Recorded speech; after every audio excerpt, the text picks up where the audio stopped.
তো বন্ধুরা, ESI card কীভাবে আপনারা অ্যাক্টিভ করবেন, ইএসআই কার্ডের সমস্ত ডিটেলস আপনারা কীভাবে দেখবেন সেই ভিডিওটা দিয়েছিলাম। এবং আমরা সবথেকে গুরুত্বপূর্ণ যে আপডেটটা দিয়েছিলাম, ইএসআইয়ের সঙ্গে আধার কার্ড লিঙ্ক কীভাবে করবেন আপনারা।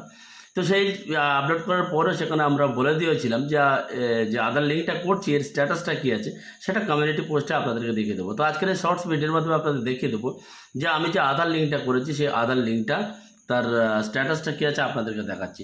দেখতে পাচ্ছেন এখানে এই যে আধার সিট ফর আইপি ডিপেন্ডেন্স, এখানে আমরা ক্লিক করব। ক্লিক করার পরে তো আপনারা দেখতে পাচ্ছেন এখানে ইন্স্যুরেন্স ডিটেলসটা আছে এবং আমার ফ্যামিলি মেম্বার যেখানে 5টা ছিল, আমি কিন্তু আধার সিটটা করেছি। এবার আপনাদেরকে আমি স্ট্যাটাসটা দেখাবো। আপনারা দেখতে পাচ্ছেন এখানে স্ট্যাটাসটা কিন্তু ভেরিফাইড। তো এইভাবে আপনারা ইজিলি করে দিতে পারবেন। লিঙ্কটা ডেসক্রিপশনে দেওয়া আছে এবং চ্যানেল খুঁজলে আপনারা ভিডিওটা পেয়ে যাবেন। আধার কার্ড কিন্তু লিঙ্ক সাকসেসফুলি হয়ে গেছে।